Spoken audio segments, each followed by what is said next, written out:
Gen Z says life's complete if they spend it wrapped in dirty sheets. Yes, those bums don't dread spend it all day in bed. We're talking about those born after 1997 when Kat just turned 20.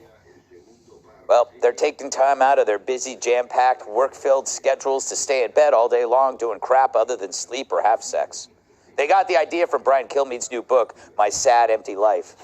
Damn. Why? I don't know why, but it's a trend called bed rotting. What I feel like this is not real. And it's popular on TikTok, like everything awful. And it's also a big hit with DoorDash, Uber Eats, and of course, bed bugs. These young people look at bed rotting as necessary mental self-care, a logical next step from a generation that peaked with eating Tide Pods. They're recharging their minds by binge-watching movies and TV shows, stuffing their faces with sugary and fattening snacks, all in bed.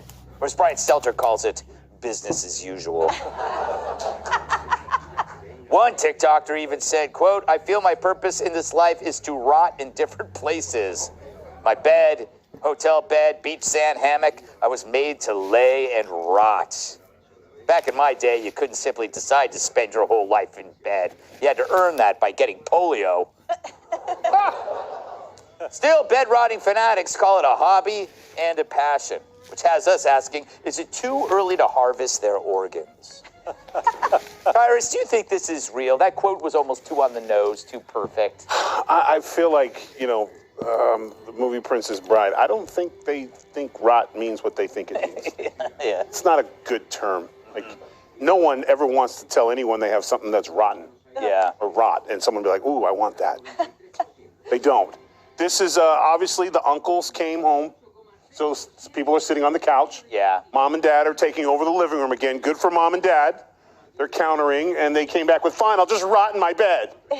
And they'll sit there and do what they're pretty much doing already. Sitting on their phones, watching Netflix, and now they just get to lay down and do it. Yeah. Like, this is what they do. Whenever adversity hits, they just change the name. Instead of being a lazy ass or a couch potato, or in my house, leaving soon at the end of my foot, they're now bed rotting. And it's for my mental health, so you can't tell me that I'm lazy and not doing with my life. I don't know, Tom, I feel like I did this for a while. It was called college. Yeah, one time I think I aimed to lie in bed for a whole week. Right? I did. I used to throw the dishes under the bed. You had dishes in college? Yes. We didn't have any dishes, but yeah, dishes? Yeah, well, they were plastic, but dishes nonetheless. I'm against bed, Greg. Oh, really? Yeah, well, I don't like spending any time in the bed. No TV in the bedroom. I don't want to be lingering in the bedroom. I just sleep. Yes. And I love sleeping, but I sleep, I get my 9 hours, and then I get out of there. 9 hours? I like 9. I need 9. 9's a lot. I need 9 hours. And it's 9 from beginning to end, no interruptions. No interruptions. In college, to be more productive, I got rid of my bed, so I didn't have a bed for 3 years. What'd you sleep on? Hammock. Are you I slept in a hammock. Okay. Where, really? Yeah. Slept in a hammock. They called me Cocoon Boy. Oh. They did. It was an excellent, hammocks are a great way to sleep because you get in, you fall asleep, you wake up, you have to get out of it. I mean, you can't linger. But then 2 people can't be in it. Ah, come on, I was in college. That means you were alone? I'm He was Catholic, there to Greg. study, Greg. Greg. He was there to study. He went to college to learn. Yeah. Not Nobody to mingle. has sex in college. Yeah, it's ridiculous. Well, look, I know they do these days, but this was the 1980s. There was no sex in college. There wasn't. No. Emily, what are your thoughts on A, not having sex in college, or B, this topic, which makes no sense? I'll take B. Okay. I find all of them disgusting. It's like they're filming and celebrating getting bed sores. Everyone is lazy and filthy, and I'm sick of it. And also, given that all of us in New York are sort of like crammed together in subways and walking and everything, you can smell when someone spends too much time in bed. Right. You can smell it on their hair and on their clothes, and I just find this one more reason why this generation should be. Say it. You fill in the blank. No, I'm just kidding. But I feel like they're lazy and weird. And to your point, they're just doing it again for the clicks and the dopamine. Like that point, I was made to rot in a hammock.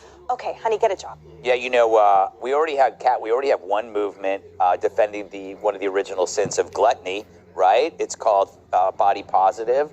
Why don't we have energy positive people? Some people don't have the energy you do, you know, so they have to some people need 9 hours of sleep. Yeah. Okay. I mean, really? Like, have I ever spent an entire day in bed wasting away like Beth from Little Women? Yes. Beth from Little Women. I have, but also that's not bed rotting, Thank okay? you. Bed rotting is you're still in your clothes from last night, you smell horrible, you look like the mugshot of a woman who just drowned her children. And it happens, but what's not okay is to tell yourself that it's okay. Right. You get up from whatever, you look at yourself in the mirror and you say, you're a piece of you need to do better than this. That's the only way it's going to be acceptable, because when I look at times in my life when I was doing that more, I wouldn't say those were times things were going well.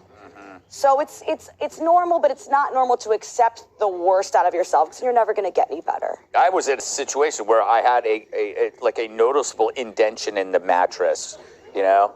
You're not big enough for that. I mean that sweetly. Yeah. I'm in the same boat. Yeah, I believe Emily on that one. I try to share something about my past and Yeah, laugh at I me. don't think it would be a dent, because how would you get out? A little upside down. All right, I get it. I'm a tiny man.